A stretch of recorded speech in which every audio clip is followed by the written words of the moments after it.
All right, so welcome everyone. This is our first live chat of the 2021-2022 competition year. I'm so excited that you're all here. And I know that you're Zoom experts by now, but just a quick overview of Zoom. While you're in our meeting, I would just request that you keep your microphone on mute and use that chat function because we are here to help and answer questions. So tonight we're going to be talking a bit about the mission folder. I'll give you an overview of ECybermission. And just to start us off, can you guys put in the chat, if this is your very first year with ECybermission and you have not been to a live chat before, can you put a question mark in the chat so we can see that? Okay, cool. Okay, wow, I'm seeing some question marks. Okay, if you have been in ECybermission before, maybe last year, or you have gone to a CyberGuide live chat before, give me an exclamation point in the chat. We'll see. I'm seeing a few returning students. That's wonderful. Okay, so most of us are new this evening. So welcome. My name is Lauren. I am the volunteer program specialist with ECybermission, and I'll be your host this evening. But we call these CyberGuide live chats for a reason, and you might be wondering what a CyberGuide is. So really quickly, I'll let you know a CyberGuide is a STEM professional. So they are amazing scientists.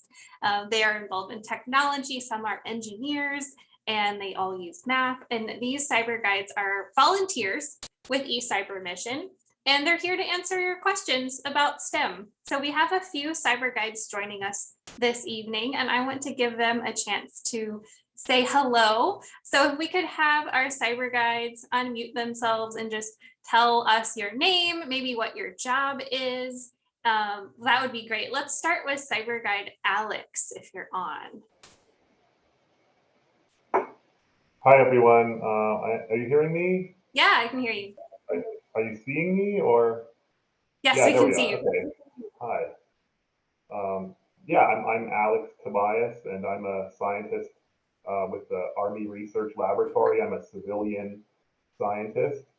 I work in biotechnology, and I've been involved with ECybermission for over 3 years now, and started as a judge. And have stayed being a judge and added the cyber guide element of my involvement as well. It's been a lot of fun because, like I said, help students with their questions about their projects and help them find resources and give ideas for maybe what to select for a project and how to get through some problems that people might be having on their project. Thanks, Alex. We're really glad you're here. Let's hear from cyber guide Abby. Hey everyone, I'm Abby. I just graduated from Georgia Tech back in May, and I'm working now as an electrical engineer designing substations for power companies. But fun fact about me, I was actually a previous participant in ECybermission all 4 years, 6th through 9th grade. And I did get a chance to go to national competition twice. We actually won back in 2013 when I was in 8th grade. So it's nice to be back and be able to share my experiences that I've had. Wonderful. We're really excited to have you. Thanks, Abby. Cyber guide Michael, can you hear us okay? Yes, I use my phone now. Okay, perfect. I had some issue with the computer, so I'm sorry for maybe I need to restart the computer somehow. Okay, again, my name is Michael Wins. I'm working with the ABG C5SR. As the job title is a computer scientist. Very much work in system, contracting is an experience. Currently, I'm rotation with the cyber division. Right now, they reorganize the organization entire, very much the Army Future Command. It's been going on been a couple of years now. My experience with cyber guys, I believe last time I did participate and did some evaluation for the team, but my interest into I have IT, cyber security experience with some certification. I'm still working on my CISSP actually this month. I have my CAS, certified advanced security practitioner. I also a PMP, project management professional. I'm also have experience with an army. I'm also from military. I'm with National Guard, Army, Maryland Army National Guard, and I'm a medic. I'm in a medical field, so I'm interested to participate and hopefully help out with students because I of course I want to participate more, but it seems like I don't know. I just that's why you may see that I just sign all of them, the events, and hopefully I need to learn before I can be productive and help a student. I need to know the system as well. So hopefully for the meeting I can learn and knows what our roles and what our goals to help the student. So that's very Wonderful. much about myself. Thanks, Michael. It sounds like you have a lot of Thank you. amazing experience, and all of our cyber guides are wonderful. Thank you so much for joining tonight. You will be hearing a lot from me tonight. I'm going to go over a little bit about ECybermission just as an overview. I will talk a little bit about the mission folder too. So really quickly, for those of you who are new to ECybermission, a quick overview is that ECybermission is an online STEM competition. Students like you are going to work in teams to choose a community problem to either explore with science or solve with engineering. And this year it's ECybermission's 20th anniversary. So we're really excited to celebrate that all year. And it's amazing that for 20 years, students just like you have been changing the world in their own backyards, in their own communities, and just doing some amazing projects. So we're excited to kick this year off. Let's make it the best yet. Really quickly, let's look at our mission objective. So when you think about a mission folder, you got to have somewhere to start. And your objective really is to create a project that helps your community. So if you've ever thought that you want to change the world, you're in the right place. With the ECybermission project, you can change your community, and being in this competition will give you the tools that you need to change the world. So when you set up your team, like many of you already have, the first thing you're going to do is form a team of 2 to 4 students. Now, if you are in different grades, that's okay. You can be in the same grade, or maybe if you are in different grades, you can compete at the highest grade level. So for example, if you form a team of 3 people and 2 of you are in 6th grade and 1 of you is in 7th grade, you would just compete at the 7th grade level. So when you're forming your team, it's good to think about what each person in the team is really good at and what they enjoy. So once you figure that out, this will help your teams get started out really strong. And then from there, you can start brainstorming about community problems that you want to fix. So as you're setting up your mission, when you're thinking about your community problems, it's really important to look at the impact of what you want your project to be. So think about how your project could impact you, like your team, maybe your neighborhood, maybe your school, or organizations in your city, or even the environment where you live in your town. So that community benefit has a lot of different branches, but it's really important to start small and think about some ideas that you can have for things that are close to home. And we do have a question in the chat about teams of 2 to 4. The website said at least 3 members. So I think we just recently updated that maybe a week ago. So it is 2 to 4 students this year that can compete in teams. So that is a change this year. So great question. Just a reminder, if you have any other questions, feel free to put that in the chat. We would love to see those questions come in.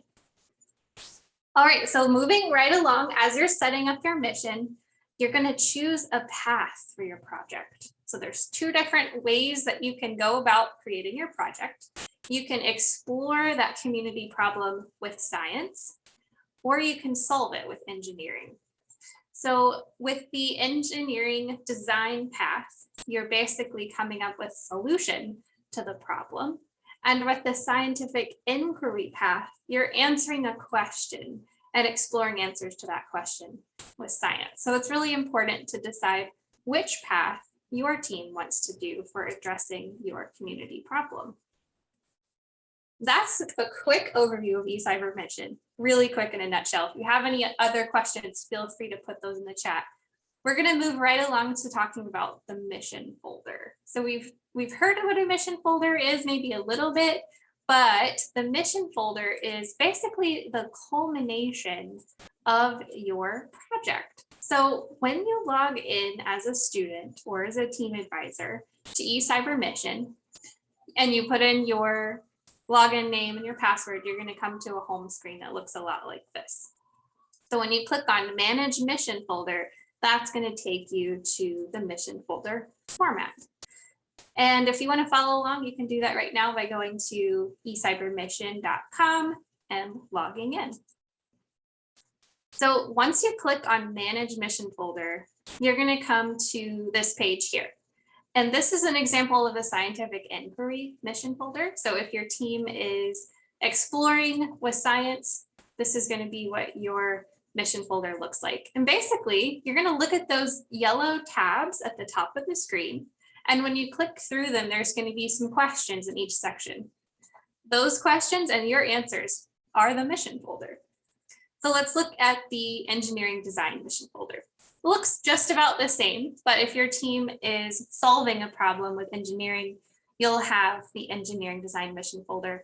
Look at those yellow tabs again, and as you click through those, you'll see some questions, and those questions combined with the answers are going to show you your mission folder. All right, so we've got some questions in the chat. Thank you so much, Winnie, for addressing those. It's perfect. Thank you guys for asking questions too. Continue to put those in. I do want to point out something really important this year. When you go onto our website and you sign on, you click on your mission folder. If you scroll down, you're going to see that there's a link to a template for a Google Doc mission folder. Now, we really recommend that only 1% at a time is in that mission folder website editing it. So it's important to designate maybe one person on your team to go in and add things to the mission folder. But if you want to use the Google Drive template, all you have to do is follow that link, make a copy of it, and save it in your drive. So I'm going to go ahead and show you exactly where that is. So when you go onto our website here, oops, wrong tab. You're going to go to eCybermission.com, you're going to sign in, and you're going to go to your mission folder page. If you click on Show Additional Info, you're going to come to a little more of an explanation of how that Google template works. And then you can click on, this is an engineering design template, click on the link, and it's going to take you to a Google Doc. Now, in red, all over this document, there are notes that say this is not an official mission folder. You can't edit this document, and those are really important to pay attention to because this isn't an editable document right here. But what you can do is you can make a copy of it.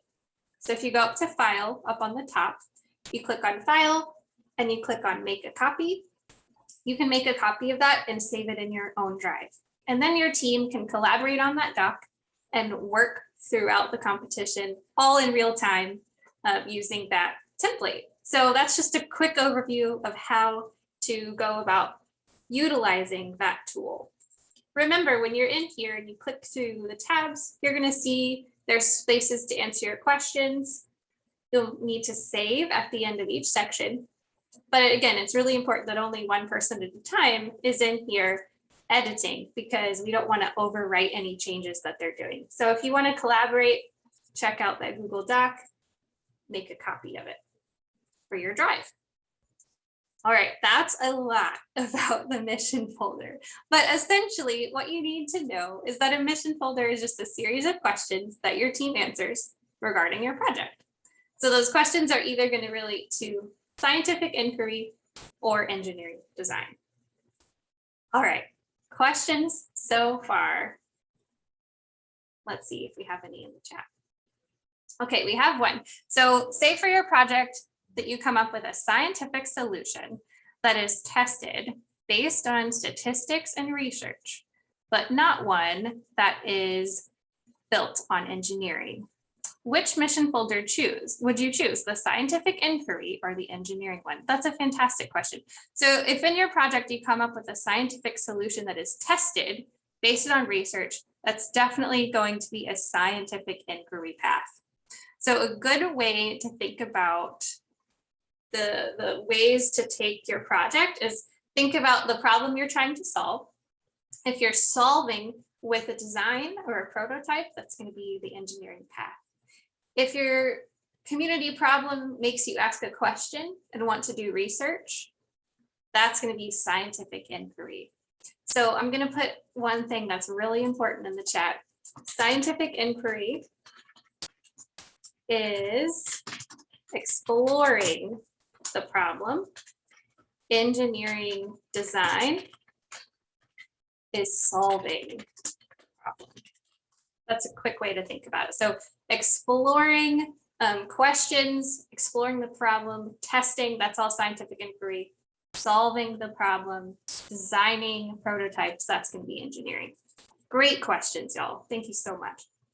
Okay, I want to pause just for a minute to see if our cyber guides have any experience, and I'm sure they do, with STEM projects. So I know many of you are in all sorts of STEM fields, but do any of you have a STEM project that you've worked on that you want to talk about a little bit, or any tips on how to start a project strong?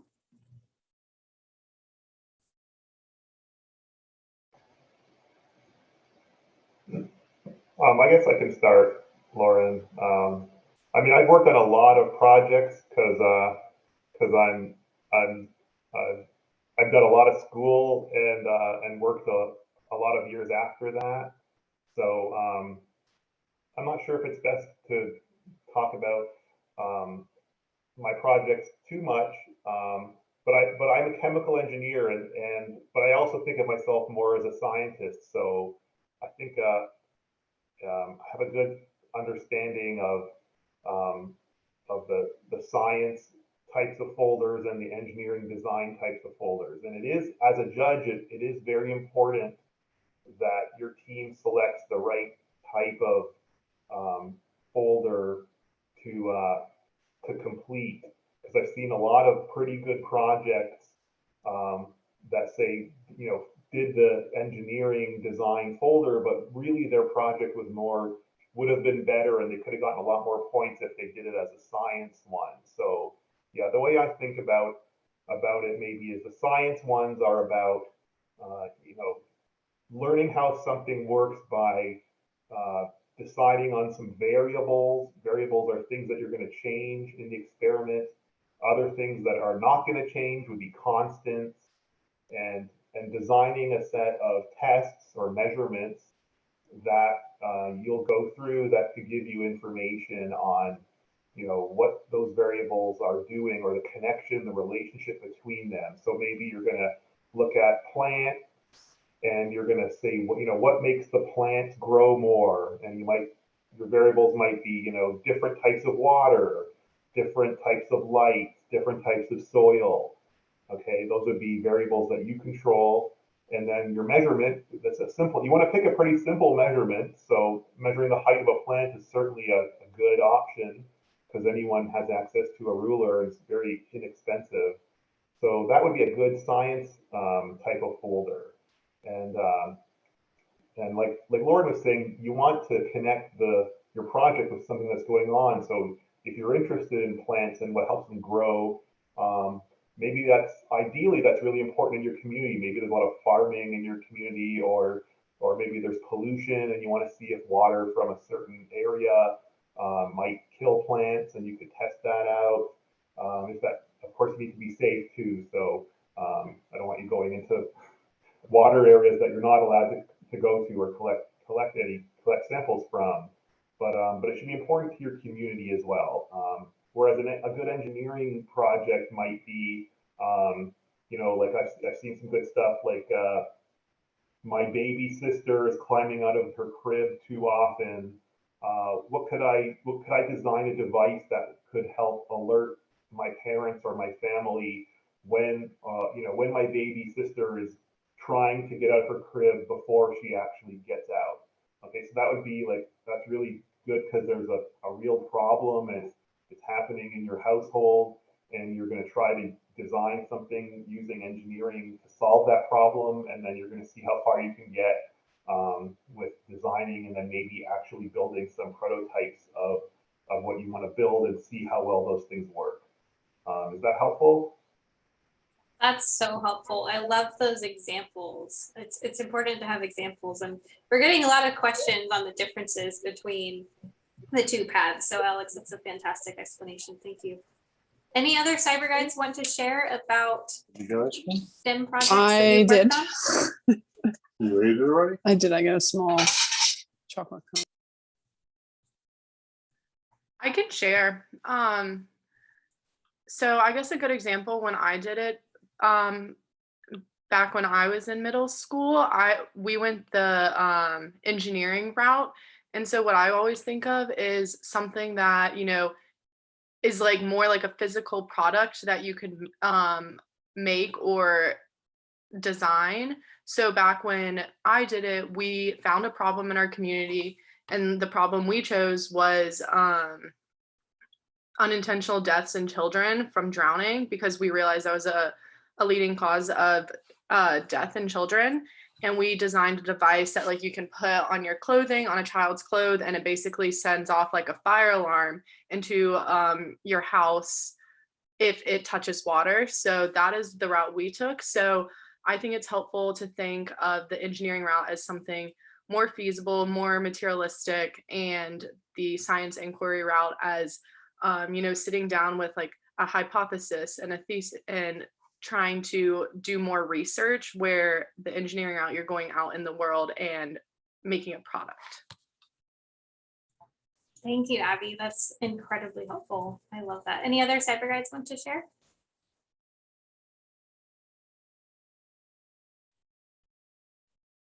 All right. Then move right along. So with that said, if you're wondering where to start, got some ideas up here for you guys. So these different categories here are different areas of STEM that you can research. But what's really important is to make sure that your idea or experiment or prototype hasn't really been done before. So it's important to create something new. And when you're creating a project and you're looking in your community, make sure that your problem is able to be addressed. Make sure it's not too big to work on. So one of the ways that you can do this is, like I said before, starting really small and think about any issues that might affect your school or your neighborhood, and then kind of go out from there. Think about how different things in your community might affect the environment or your town. And certainly you can dream big and come up with a project that you could implement anywhere. But it's really important when you're wondering where to start, to kind of start in your own community and think about problems that are able to be fixed. And there's also a great link in the chat that we just put in with the inspiration station. So definitely check out that link in the chat. eCybermission.com/inspiration station is so helpful. So that's a great spot to go if you're looking for where to begin. Cyber guides, do any of you have areas of expertise that relate to any of these bullet points up on the screen? So forces in motion, technology, environment, any of these really strike home with projects you've worked on before?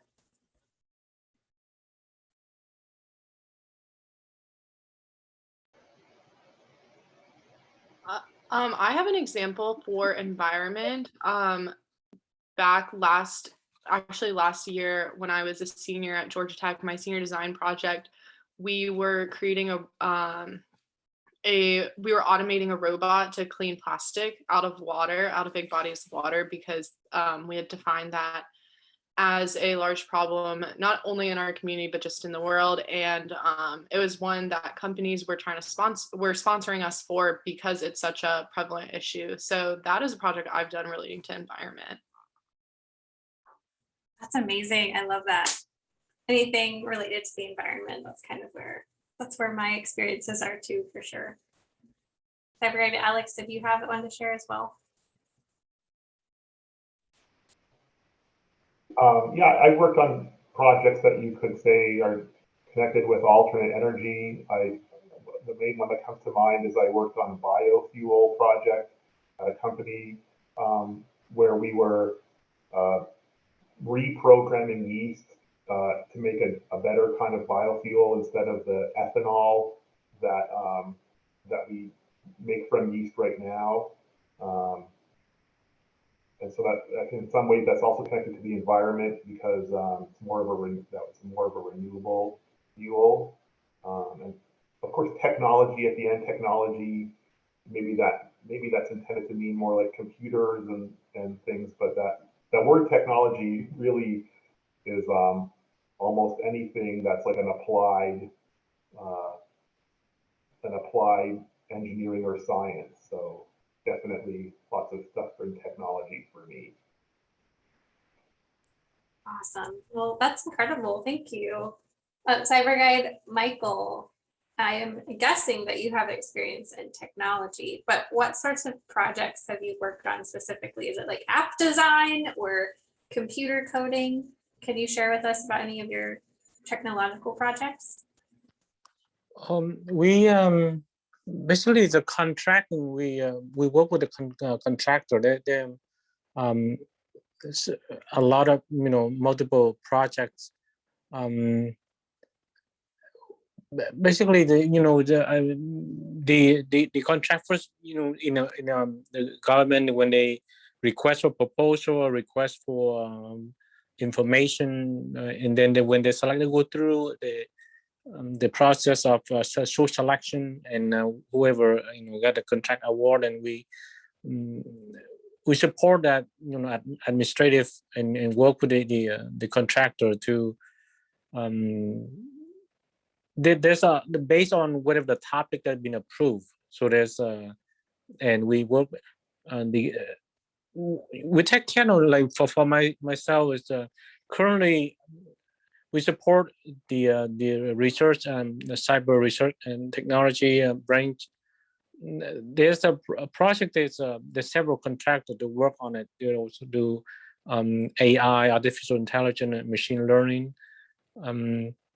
So basically, we work with contractors. So I don't like not very directly with the project, but we support administrative and also financial budget, to for management side of the project. Which is super important too. And that kind of brings me to think about teamwork a little bit. So one of the biggest things when you're setting up your project is figuring out what everyone is good at in your team. So it's important to keep those strengths of your team in mind as you're designating tasks. Maybe you have someone who's really good at drawing. So you can assign that person to draw models of your prototype. Or maybe you have someone who's really good at doing research. So you can have them research a question that you're wanting to ask or how to set up an experiment. So that's really awesome. Thank you so much, CyberGuides, for that. And this is just an idea of different categories of STEM that you can think about for your project. Certainly, you have some freedom to create a project that benefits your community in any way. So have fun with it, be creative. And if you have questions, that's what we're here for. So you can always ask myself or other ECybermission staff questions by contacting Mission Control. But if you have questions that are specific to science, technology, engineering, or math, that's what our CyberGuides are for. So I want to briefly talk a little bit about Cronus.